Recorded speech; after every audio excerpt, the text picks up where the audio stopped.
ഇപ്പോൾ പ്രസ് സ്റ്റോപ്പുമായി നിങ്ങളുടെ പ്രിയപ്പെട്ട ശ്രീജിത്ത് ബാലകൃഷ്ണൻ നമുക്കൊപ്പം ചേരുകയാണ്. Good morning Sreejith Balakrishnan. നല്ല മഴയാണ്, മഴ നനഞ്ഞാണ് ശ്രീജിത്ത് ഞാനും എല്ലാം ഇങ്ങോട്ട് വന്നത്. തീർച്ചയായും. പക്ഷെ മഴയൊന്നും വാർത്ത കേൾക്കാൻ നനവുണ്ടാവും ഒരു ബാധകമല്ല. അല്ല, വാർത്ത കേൾക്കാൻ നനവുണ്ടാവുമെന്ന് ചോദിച്ചാ ഇല്ലില്ല, നല്ല ചൂട് തന്നെയാണ്. കാര്യങ്ങൾ വളരെ ചൂടോടെയാണ് വരാൻ പോകുന്നത്. ഓക്കെ, ശരി, ഓക്കെ, റെഡി. ബിനിൽ, ജാർഖണ്ഡ് മുൻ മുഖ്യമന്ത്രിയും ജാർഖണ്ഡ് മുക്തി മോർച്ച സ്ഥാപക നേതാവുമായ ഷിബു സോറൻ, അതോടൊപ്പം തന്നെ മലയാള സിനിമയിലെ നിത്യഹരിത നായകൻ പ്രേം നസീറിൻ്റെ മകനും നടനും ആയ ഷാനവാസ്, ഇവർ രണ്ടുപേരും മരിച്ച വാർത്ത ഇന്നലെ പ്രധാനപ്പെട്ട രണ്ടുപേരും മരിച്ച വാർത്ത എല്ലാ പത്രങ്ങളും പ്രാധാന്യത്തോടെ തന്നെ നൽകിയിട്ടുണ്ട്.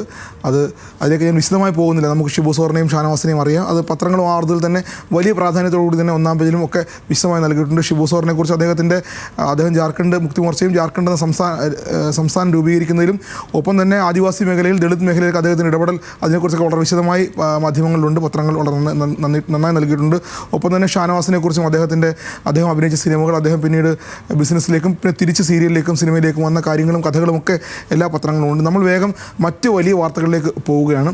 ഫുട്ബോൾ ഇതിഹാസം മെസ്സി കേരളത്തിലേക്ക് വരുമെന്ന് പ്രതീക്ഷിച്ച് ആരെങ്കിലും ഇരിക്കുന്നുണ്ടെങ്കിൽ ആ പ്രതീക്ഷ വേണ്ടെന്ന് മന്ത്രി അബ്ദുറഹ്മാൻ ഇന്നലെ പറഞ്ഞിട്ടുണ്ട്. കായിക വാർത്തയാണെങ്കിലും സർക്കാർ കൂടി ഇടപെട്ട് പരാജയപ്പെട്ടൊരു സാഹചര്യത്തിൽ ഇന്ന് പത്രങ്ങൾക്ക് അത് വലിയ വാർത്തയാണ്. അതുകൊണ്ട് തന്നെ ആ വാർത്തയിൽ തന്നെ നമുക്ക് പ്രസ് സ്റ്റോപ്പ് ആദ്യം ആരംഭിക്കാം.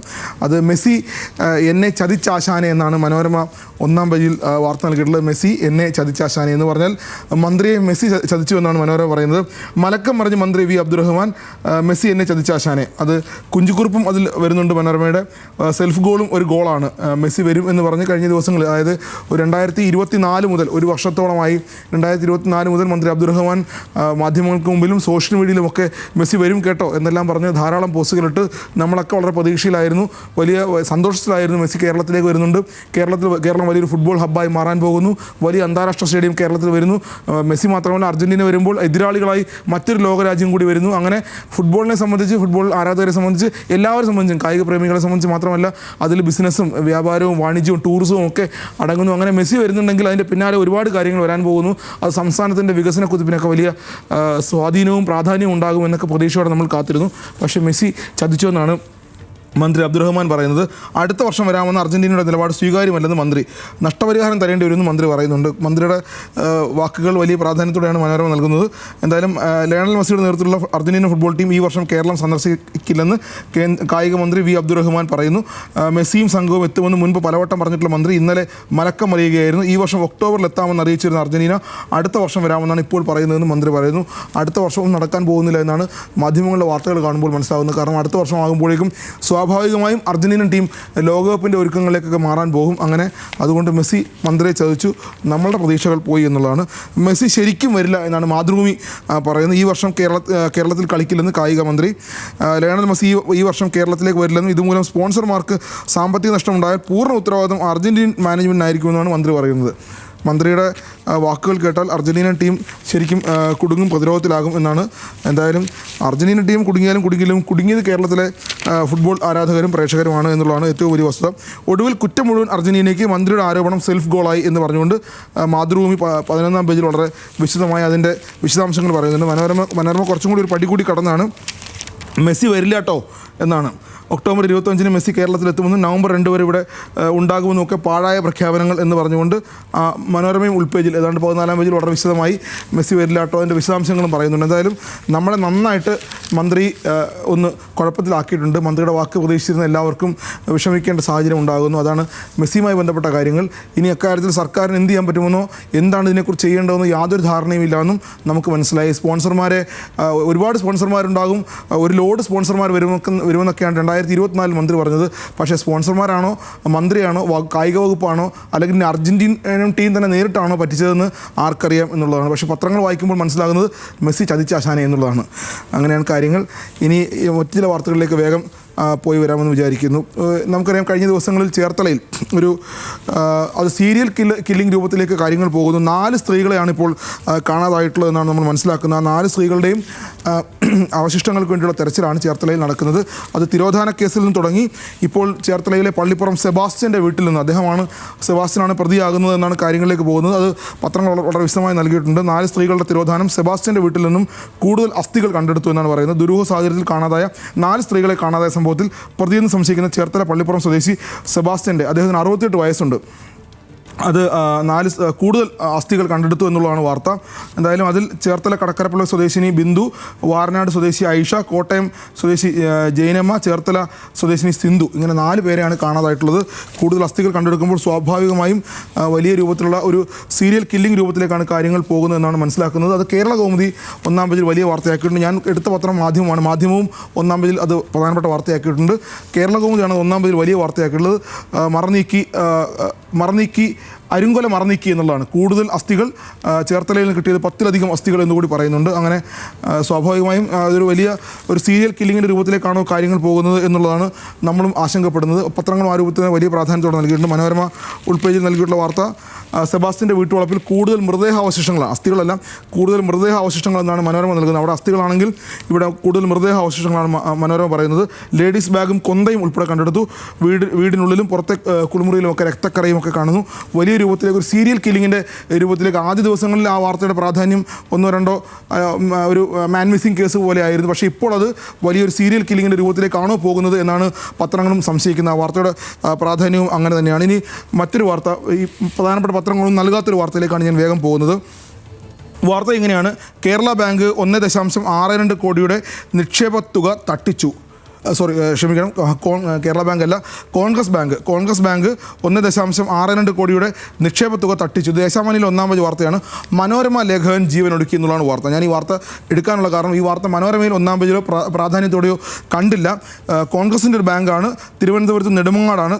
കോൺഗ്രസ് നിയന്ത്രണത്തിലുള്ള സഹകരണ സംഘത്തിൽ നിക്ഷേപിച്ച 1.62 കോടി രൂപ തിരികെ നൽകാത്തതിൽ മനംതൊന്ന് മലയാള മനോരമയുടെ നെടുമങ്ങാട് ലേഖകൻ ജീവനൊടുക്കി. അദ്ദേഹത്തിൻ്റെ പേര് കെ ശശിധരൻ നായർ എന്നുള്ളതാണ്. ആനാട് ശശി എന്നാണ് അദ്ദേഹം അറിയപ്പെടുന്നത്. മനോരമയുടെ ലേഖകനാണ്. അദ്ദേഹം ജീവനൊടുക്കിയ വാർത്ത മനോരമയിലില്ല, പക്ഷേ ദേശാഭിമാനിയിൽ 1-ാം പേജിലുണ്ട്. അത് 25 കോടിയുടെ തട്ടിപ്പ് കഴിഞ്ഞ മാസങ്ങളിൽ പുറത്തായതോടെ മാസങ്ങൾക്ക് മുമ്പ് bank president M Mohanakumaran Nair ആത്മഹത്യ ചെയ്തിരുന്നു. അങ്ങനെ ബാങ്കിനെ സംബന്ധിച്ച് വലിയ ഗുരുതരമായ ആരോപണങ്ങൾ ഉള്ള ബാങ്കാണ്. അത് കോൺഗ്രസിൻ്റെ ബാങ്കാണ് എന്നുള്ളതാണ് അതിൻ്റെ ഒരു പ്രാധാന്യം. പക്ഷേ മറ്റ് പത്രങ്ങളിലൊന്നും അത് കണ്ടില്ല. കോൺഗ്രസിൻ്റെ ബാങ്ക് ആയതുകൊണ്ട് തന്നെ ആ മരണവാർത്ത വലിയ പ്രാധാന്യത്തോടു കൂടി തന്നെ ദേശാഭിമാനി നൽകിയിട്ടുണ്ട്. മനോരമയുടെ ലേഖകനാണ് അദ്ദേഹം, ആനാട് ശശി. പക്ഷേ അത് മനോരമയിൽ ആ വാർത്ത കണ്ടില്ല എന്നാണ് പ്രക്ഷോഭത്തിന് തോന്നുന്നത്.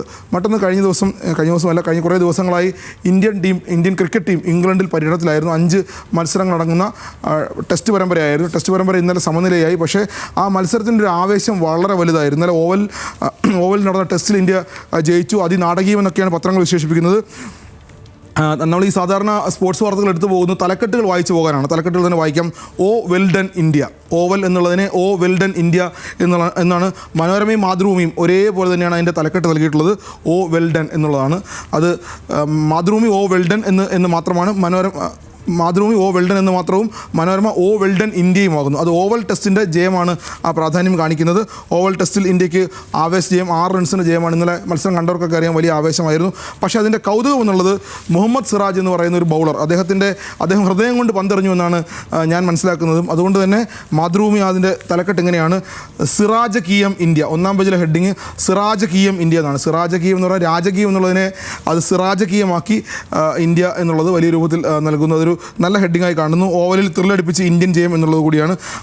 അതേപോലെ തന്നെ ഈ ഹെഡിങ്ങിൻ്റെ കാര്യത്തിൽ സാധാരണഗതിയിൽ മനോരമ ഒരു പടിയിൽ മുന്നിൽ നിൽക്കുമ്പോൾ ഇപ്പോൾ മനോരമയ്ക്കൊപ്പം തന്നെ പിടിക്കാൻ മാതൃഭൂമി ശ്രമിക്കുന്നുണ്ട്. അത് ഓ വെൽഡൻ അത് കാണുന്നുണ്ട്. പക്ഷേ സിറാജകീയം മനോരമയ്ക്ക് കിട്ടിയില്ല. പക്ഷേ മാധ്യമത്തിന് കിട്ടി. മാധ്യമത്തിനും മാതൃഭൂമിക്കുമാണ് സിറാജകീയം കിട്ടിയത്. മാധ്യമവും അതേപോലെ തന്നെ 1-ാം പേജിൽ സിറാജകീയം എന്ന് കൊടുക്കുന്നു. മാതൃഭൂമിയും 1-ാം പേജിൽ സിറാജകീയം എന്ന് കൊടുക്കുന്നു. എന്തായാലും സിറാജിൻ്റെ ഒരു ആത്മാർത്ഥമായ, അല്ലെങ്കിൽ അദ്ദേഹത്തിൻ്റെ ഹൃദയം കൊണ്ട് അദ്ദേഹം എല്ലാം സമർപ്പിച്ചാണ് ഇന്നലെ പന്തെറിഞ്ഞത്. അതുകൊണ്ട് തന്നെയാണ് എളുപ്പത്തിൽ ഇംഗ്ലണ്ടിന് ജയിക്കാമായിരുന്ന മത്സരം ഇന്ത്യക്ക് ജയിക്കാൻ കഴിഞ്ഞത് എന്നാണ് മത്സരം കണ്ടപ്പോഴും ഇപ്പോൾ വാർത്ത വായിക്കുമ്പോഴും പത്രങ്ങൾ വായിക്കുമ്പോഴും മനസ്സിലാകുന്നത്. എന്തായാലും അങ്ങനെ ഇന്ത്യ ഇംഗ്ലണ്ടിൽ പോയി അഭിമാനത്തോടെ തിരിച്ചെത്തുന്നു. പരമ്പര കൈവിട്ടില്ല. അവസാന മത്സരം ആവേശത്തോടെ ജയിച്ച് തിരിച്ചെത്തുന്നു. വലിയ നല്ല കാര്യമായി കാണുന്നു. പുതിയ ടീമാണ്, ചെറുപ്പക്കാരാണ്. അതുകൊണ്ട് തന്നെ ഭാവി ഇന്ത്യൻ ക്രിക്കറ്റിൻ്റെ ഭാവി ശോഭനമാണെന്ന് പ്രതീക്ഷിക്കാം. മറ്റൊരു വാർത്ത രാഹുൽ ഗാന്ധിയെ കുറിച്ചാണ്. രാഹുൽ ഗാന്ധി ഇന്നലെ സുപ്രീം കോടതിയിൽ നിന്ന് രൂക്ഷ വിമർശനം ഏറ്റുവാങ്ങേണ്ടി വന്നു. അദ്ദേഹം 2020 ചൈന ഇന്ത്യയുടെ അതിർത്തി കടന്ന് ഇന്ത്യൻ സൈനികരെ ഇന്ത്യൻ സൈനികർക്ക് നേരെ ആക്രമണം നടത്തുന്ന ഒരു സാഹചര്യം ഉണ്ടായി. നമുക്കറിയാം ഗാൽവാൻ താഴ്വരയിലാണ്, ലഡാക്കിലെ ഗാൽവാൻ താഴ്വരയിൽ. അതുമായി ബന്ധപ്പെട്ട് രാഹുൽ ഗാന്ധി കുറച്ച് പരാമർശങ്ങൾ നടത്തിയിരുന്നു. അത് സോഷ്യൽ മീഡിയയാണ് അദ്ദേഹത്തിൻ്റെ പരാമർശങ്ങൾ നടത്തിയത്. അവിടെ 20ഓളം ഇന്ത്യൻ സൈനികർ കൊല്ലപ്പെട്ടു. ഇന്ത്യയുടെ ഏതാണ്ട് 2000-ഓളം കിലോമീറ്റർ ചൈന ഇന്ത്യയുടെ അതിർത്തി കടന്ന് ഇന്ത്യയിലേക്ക് കടന്നു. അങ്ങനെ വലിയ രൂക്ഷമായ വിമർശനങ്ങൾ ഇന്ത്യൻ സർക്കാരിനെതിരെ അല്ലെങ്കിൽ ഇന്ത്യക്കെതിരെ എന്ന രൂപത്തിൽ ഇന്ത്യയുടെ ആളുകൾ കൊല്ലപ്പെടുന്നു എന്നുള്ളതും ഇന്ത്യയുടെ അതിർത്തി ഏതാണ്ട് 2000 കിലോമീറ്റർ കടന്ന് ഇന്ത്യയിലേക്ക് വരുന്നു എന്നുള്ള ആരോപണമൊക്കെ രാഹുൽ ഗാന്ധി നടത്തി. ആ ആരോപണം വലിയ സൈന്യത്തിന് മാനനഷ്ടം ഉണ്ടായി എന്ന രൂപത്തിൽ സുപ്രീം കോടതിയിൽ ഒരു കേസുണ്ടായി. ആ മാനനഷ്ട കേസ് റദ്ദാക്കണമെന്ന് ആവശ്യപ്പെട്ടുകൊണ്ട് രാഹുൽ ഗാന്ധി ഇന്നലെ കൊടുത്ത ഹർജി കോടതി പരിഗണിച്ചു. കോടതി ഇങ്ങനെ പരിഗണിച്ചപ്പോൾ കോടതി പറഞ്ഞ ചില കാര്യങ്ങളാണ് ഇന്ന് മാധ്യമത്തിൻ്റെ ഒന്നാം പേജിലെ പ്രധാനപ്പെട്ട വാർത്ത. ശരിയായ ഇന്ത്യക്കാരൻ ഇങ്ങനെ പറയില്ല. ഇനി ഒരു ശരിയായ ഇന്ത്യക്കാരനാണെങ്കിൽ ഇങ്ങനെ ഇന്ത്യയുടെ അതിർത്തി കടന്ന് ഇത്രയും ആളുകൾ 2000-ഓളം കിലോമീറ്റർ ഇന്ത്യയുടെ അതിർത്തി ചൈന കടന്നുവെന്നും ഇന്ത്യൻ സൈനികരെ കൊലപ്പെടുത്തിയെന്നുമൊക്കെ എങ്ങനെ താങ്കൾക്ക് പറയാൻ കഴിയും? താങ്കൾക്ക് എന്താണ് തെളിവുള്ളത്? താങ്കളുടെ കയ്യിൽ എന്ത് വിവരങ്ങളാണുള്ളത്? സോഷ്യൽ മീഡിയയിലാണോ ഇത് പറയേണ്ടത്? ഇത് ശരിക്കും നിങ്ങളുടെ MP ആണ്, പാർലമെൻറ്റിലല്ലേ പറയേണ്ടത്? അങ്ങനെ രൂക്ഷമായ വിമർശനങ്ങളാണ് രാഹുൽ ഗാന്ധിക്കെതിരെ സുപ്രീം കോടതി നടത്തിയത്. ശരിയായ ഇന്ത്യക്കാരൻ ഇങ്ങനെ പറയില്ല. ഇന്ത്യയുടെ 2000 ചതുരശ്ര കിലോമീറ്റർ ചൈന പിടിച്ചെന്ന് രാഹുൽ എങ്ങനെ അറിഞ്ഞു എന്ന് സുപ്രീം കോടതി ചോദിച്ചു. ഇത് അങ്ങനെ വളരെ വിശദമായി ഞാൻ തന്നെ ആ വാർത്ത വായിച്ചു പോയി. അങ്ങനെ വളരെ രൂക്ഷമായ വിമർശനങ്ങളാണ് രാഹുൽ ഗാന്ധിക്കെതിരെ ഇക്കാര്യത്തിൽ സുപ്രീം കോടതി നടത്തിയത്. അത് BJPയും ഏറ്റുപിടിച്ചിട്ടുണ്ട്. അത് മാധ്യമവും മംഗളവും മെട്രോ വാർത്തയും ഒന്നാം പേജിൽ വലിയ വാർത്തയാക്കിയിട്ടുണ്ട്. മാതൃഭൂമി യഥാർത്ഥ ഇന്ത്യക്കാരൻ ഇങ്ങനെ പറയില്ല, രാഹുൽ ഗാന്ധിയുടെ സുപ്രീം കോടതി എന്ന രൂപത്തിൽ ഒന്നാം പേജിൽ ചെറിയ വാർത്തയായി നൽകാൻ ശ്രമിച്ചിട്ടുണ്ട്. എവിടുന്ന് കിട്ടി ഇത്തരം കാര്യങ്ങൾ? തെളിവുണ്ടോ എന്നുള്ള ചോദ്യമൊക്കെയാണ് മെട്രോ വാർത്തയിലും മംഗളത്തിലും മാധ്യമത്തിലും ഒന്നാം പേജിൽ വലിയ വാർത്തയായിട്ട് ഇത് നൽകിയിട്ടുള്ളത്. ഒരുപക്ഷെ രാഹുൽ ഗാന്ധി കൂടുതൽ മറുപടി ഇതിൽ പറയേണ്ടി വരുമെന്ന് തോന്നുന്നില്ല. കാരണം ആ കേസ് കോടതി താൽക്കാലിക ഇടക്കാല ആശ്വാസം നൽകി വിട്ടിട്ടുണ്ട്. പക്ഷേ ചോദ്യങ്ങൾ വളരെ പ്രസക്തമാണെന്നാണ് പത്രങ്ങളിൽ നിന്ന് മനസ്സിലാക്കുന്നത്. മറ്റൊരു പ്രധാനപ്പെട്ട വാർത്ത സ്കൂളുകളെ സംബന്ധിച്ചാണ്. അത് മാതൃഭൂമിയിൽ മാത്രമാണ് ആ വാർത്തയുള്ളത്. നമ്മുടെ സ്കൂളുകൾ നമുക്കറിയാം, നമ്മളെല്ലാം LP lower primary, upper primary, UP school, അത് കഴിഞ്ഞ് ഹൈസ്കൂൾ, പിന്നെ ഹയർ സെക്കൻഡറി, അങ്ങനെ പഠിച്ചാണ് നമ്മൾ മുന്നോട്ട് പോയിട്ടുള്ളത്. ഇനി സ്കൂളുകൾ ഏകീകരിക്കാൻ പോവുകയാണ്. ഇനി പ്രൈമറിയും സെക്കൻഡറിയും മാത്രം. അതിൻ്റെ സ്പെഷ്യൽ റൂൾ ധനവകുപ്പിൻ്റെ അംഗീകാരത്തിന് അയച്ചു. അതുമാത്രമല്ല വിദ്യാഭ്യാസ ജില്ല എന്ന കോൺസെപ്റ്റ് ഇല്ലാതാവും. ഉപജില്ല, വിദ്യാഭ്യാസ ജില്ല, അങ്ങനെ ആ ഒരു കോൺസെപ്റ്റും അതും ഇല്ലാതാകുമെന്നാണ് പറയുന്നത്. ഏകീകരണത്തെ തുടർന്ന് നിലവിലെ വിദ്യാഭ്യാസ ഇല്ലാതാകും. ഇതെല്ലാം പൊതുവിദ്യാഭ്യാസം ത്രിതല പഞ്ചായത്ത് സംവിധാനത്തിന് കീഴിൽ വികേന്ദ്രീകരിക്കപ്പെടും. സ്കൂൾ മേൽനോട്ടത്തിനായി തദ്ദേശ സ്വയംഭരണ സ്ഥാപനങ്ങളിലും വിദ്യാഭ്യാസ ഓഫീസർ എന്ന പദവി ഇനി വരും. ഇനി പഞ്ചായത്തുകളിലും ബ്ലോക്ക് പഞ്ചായത്തുകളിലും ജില്ലാ പഞ്ചായത്തുകളിലും മുനിസിപ്പാലിറ്റികളും ഒക്കെ ആയിരിക്കും സ്കൂളുകളുടെ നിയന്ത്രണം എന്നാണ് ഈ വാർത്ത കാണുമ്പോൾ മനസ്സിലാക്കുന്നത്. പൊതുവിദ്യാഭ്യാസ ഘടന അഴിച്ചുപടിയുന്ന സ്കൂൾ ഏകീകരണത്തിനുള്ള നടപടി അന്തിമഘട്ടത്തിലാണ്. വിദ്യാഭ്യാസ ഓഫീസുകളുടെ പുനഃസംഘാടനവും അധ്യാപക തസ്തികകളുടെ ക്രമീകരണവും ഒക്കെ അതെല്ലാം ഇതിൽ വരാൻ പോകുന്നുണ്ട്. എന്തായാലും ഇനി LP UP ഹൈസ്കൂൾ എന്നുണ്ടാവില്ല. ഇനി പ്രൈമറിയും സെക്കൻഡറിയും മാത്രമെന്നുള്ളതാണ് ഇതിൽ നിന്ന് മനസ്സിലാക്കുന്നത്. നമ്മളൊക്കെ പഠിച്ച സംവിധാനങ്ങൾ ആകെ മാറാൻ പോകുന്നു എന്നാണ് ഈ വാർത്ത കാണുമ്പോൾ മനസ്സിലായത്. ഇത് മാതൃഭൂമിക്ക് മാത്രമാണ് ഒന്നാം പേജിൽ ഉള്ളത്. അത് അവരുടെ ഏറ്റവും പ്രധാനപ്പെട്ട വാർത്തയായിട്ടാണ് നൽകിയിട്ടുള്ളത്. അതാണ് അതിനകത്തൊരു മറ്റൊരു കാര്യം. ഇനി ജമ്മു കാശ്മീരെ സംബന്ധിച്ചാണ്. ദീപിക കഴിഞ്ഞ കുറച്ച് ദിവസങ്ങളായി ഇന്നലെ ഛത്തീസ്ഗഡിലെ കന്യാസ്ത്രീകളുമായി ബന്ധപ്പെട്ട് അവിടെ നടന്ന ചതിയെക്കുറിച്ചാണ് ഇന്നലെ ദീപിക ഒന്നാം പേജിൽ വലിയ വാർത്ത നൽകിയിട്ടുള്ളത്. ഇന്ന് ദീപിക ഒന്നാം പേജിൽ വലിയ വാർത്ത. അവർ കഴിഞ്ഞ ദിവസങ്ങളിലൊക്കെ അവരുടേതായ ഒരു വാർത്ത കൊണ്ടുവരാൻ ശ്രമിക്കുന്നുണ്ട്. അതുകൊണ്ടാണ് നമ്മൾ ഈ വാർത്ത എടുത്തു പോകുന്നത്. ജമ്മു കാശ്മീരിൻ്റെ സംസ്ഥാന പദവി പുനഃസ്ഥാപിക്കാൻ നീക്കം, അതാണ് ദീപികയുടെ ഒന്നാം പേജിലെ പ്രധാനപ്പെട്ട വാർത്ത. ഒരുപക്ഷെ മറ്റൊരു പത്രത്തിനും ഈ വാർത്ത നൽകാൻ കഴിഞ്ഞിട്ടില്ല എന്നുള്ളതാണ് നമുക്ക് കാണാൻ കഴിയുന്നത്. ആർട്ടിക്കിൾ 370 വകുപ്പ് എടുത്തു കളഞ്ഞതിൻ്റെ വാർഷിക ദിനമായ ഇന്ന് പ്രഖ്യാപനം ഉണ്ടാകുമെന്നാണ് ദീപിക പറയുന്നത്. അങ്ങനെയെങ്കിൽ ജാഗ്രതയോടെ ഇരിക്കേണ്ട സാഹചര്യമാണ്. പോയി വാർത്ത നൽകാനുള്ളതാണ്. ഡൽഹിയിൽ നിർണായക കൂടിക്കാഴ്ച നടക്കുന്നു. ഇപ്പോൾ ജമ്മു കാശ്മീരും ലഡാക്കുമാണ് നമുക്കറിയാം രണ്ട് പ്രദേശമാണ്. അതിനെ പഴയ പോലെ തന്നെ ജമ്മു കാശ്മീരിൻ്റെ സംസ്ഥാന പദവി പുനഃസ്ഥാപിക്കാൻ അടിയന്തര നീക്കം നടക്കുന്നു. മണിക്കൂറുകളുടെ ഇടവേളയിൽ പ്രധാനമന്ത്രി നരേന്ദ്രമോദിയും ആഭ്യന്തരമന്ത്രി അമിത്ഷായും രാഷ്ട്രപതി ദ്രൗപദി മുർമുമായി കഴിഞ്ഞ ദിവസം കൂടിക്കാഴ്ച നടത്തിയത് ഈ ജമ്മു കാശ്മീരിൻ്റെ സംസ്ഥാന പദവി പുനഃസ്ഥാപിക്കുന്നത് ചർച്ച ചെയ്യാനെന്നാണ് അഭ്യൂഹം എന്നാണ് ദീപിക നൽകുന്നത്. ഒരുപക്ഷെ അങ്ങനെയെങ്കിൽ ഇന്നത്തെ ഈ ദിവസത്തെ ഏറ്റവും വലിയ വാർത്തയായി മാറാൻ ഉള്ള കാര്യമാണ് ദീപിക പറഞ്ഞു വെക്കുന്നത്. ദീപിക കഴിഞ്ഞ ദിവസങ്ങളിലൊക്കെ അവരുടേതായ വാർത്ത കൊണ്ടുവരാൻ ശ്രമിക്കുന്നുണ്ട്. അതുകൊണ്ടാണ് നമ്മളും പ്രക്ഷോഭം എടുത്തു പോകുന്നത്. പക്ഷേ അത് വലിയ വാർത്തയാണ്, ഇന്നത്തെ ഏറ്റവും വലിയ വാർത്തയായി കണക്കാക്കുന്നു. മറ്റൊരു കാര്യം, ഒരു സംഭവം ചെറുതാണ്, എന്നാൽ പോലും അതിന് വാർത്താ പ്രാധാന്യം ഉണ്ട് എന്നുള്ളതാണ്. ഡൽഹിയിൽ ഒരു വനിതാ എം പിയുടെ മാല പൊട്ടിച്ചു. അതിനെന്താണ് ഇത്ര വലിയ വാർത്താ പ്രാധാന്യം? നമ്മുടെ നാട്ടിലൊക്കെ സാധാരണഗതിയിൽ ആളുകളുടെ മാല പൊട്ടിച്ച് ഓടുന്നത് പതിവല്ലേ, CCTV നോക്കി ആളുകളെ പിടിക്കുന്നത് പതിവല്ലേ എന്നൊക്കെ ചോദിക്കാം. പക്ഷേ ഇത് ഡൽഹിയിലാണ്, MPയുടെയാണ്. അത് തമിഴ്നാട്ടിൽ നിന്നുള്ള MP R സുധ, മയിലാടുതുറ എന്നുള്ള MPയാണ്, കോൺഗ്രസിൻ്റെ നേതാവാണ്. നമുക്ക് മലയാളികൾക്ക് വലിയ പരിചിതമായ MPയാണ്, ഡൽഹിയിലുള്ള ആളുകൾക്ക് അറിയാവുന്ന ആളാണ്.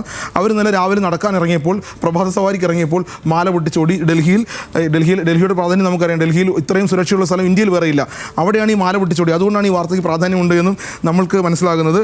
തമിഴ്നാട്ടിൽ തമിഴ്നാട്ടിലുള്ള ആർ സുധയുടെ മാല പൊട്ടിച്ചത് പ്രഭാതം നടത്തുന്നതിനിടെ രാജ്യ തലസ്ഥാനത്തെ അതിസുരക്ഷാ മേഖലയിൽ പോലും ഒരു സ്ത്രീക്ക് സുരക്ഷിതമായി നടക്കാൻ കഴിയുന്നില്ലെങ്കിൽ മറ്റെവിടെയാണ് നിർഭയം നടക്കാനാവുക എന്നാണ് ആർ സുധ ഇന്നലെ മാധ്യമങ്ങളോട് ചോദിച്ചത്.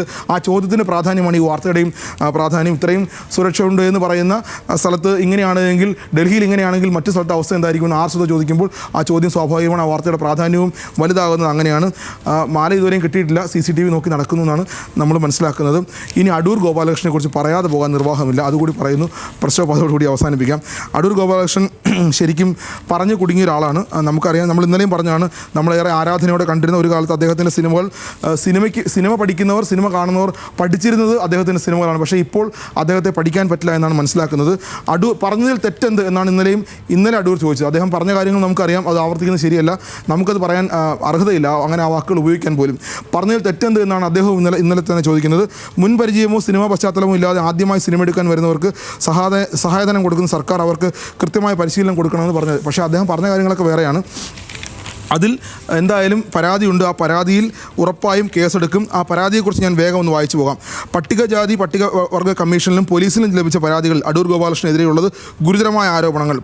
പട്ടികജാതിക്കാരെ പൊതുവായി കുറ്റവാളികളോ കള്ളന്മാരോ അഴിമതി ചെയ്യാൻ സാധ്യതയുള്ളവരോ ആയി പ്രസ്താവനകളോട് അടൂർ ചിത്രീകരിക്കുന്നതാണ് പോലീസിന് ലഭിച്ച പരാതി. അത് ഗൗരവപരമായ പരാതിയാണ്. സർക്കാർ പദ്ധതിയിൽ പണം എടുത്തുകൊണ്ട് പോകുന്നു എന്ന തരത്തിലുള്ള പ്രസ്താവം മറ്റുള്ളവരുടെ മനസ്സിൽ ഈ വിഭാഗത്തോട് അനിഷ്ടം ഉണ്ടാക്കാൻ പോകുന്നതാണ്. അവരെ പറഞ്ഞ് മനസ്സിലാക്കണം, ഇത് പൊതുഫണ്ടാണ്. അതുമാത്രമല്ല, അങ്ങനെ അതുമായി ബന്ധപ്പെട്ട് കോൺക്ലേവിൽ പങ്കെടുത്ത SC/ST വിഭാഗക്കാരെയും ഫണ്ടിന് അപേക്ഷിച്ചവരെയും പൊതുസമൂഹത്തിൽ അപകീർത്തിപ്പെടുത്തുന്നതാണ്. അത് മാത്രമല്ല, ഇന്നലെ തിരുവനന്തപുരം നഗരത്തിലെ ഒരു പ്രദേശത്തെക്കുറിച്ച് വളരെ മോശമായി അദ്ദേഹം പറയുകയുണ്ടായി. അങ്ങനെ അതുകൊണ്ട് ഇദ്ദേഹം എന്തായാലും ഈ പറഞ്ഞു കൊടുക്കും എന്നുള്ള കാര്യം ഉറപ്പാണ്. സിനിമാ കോൺക്ലേവ് അടൂരിന് നൽകാൻ പോകുന്നത് വലിയ തിരിച്ചടിയാണ് എന്ന കാര്യവും വ്യക്തമാണ്. ഞാൻ അവസാനിപ്പിക്കുന്നു. ബിനിൽ.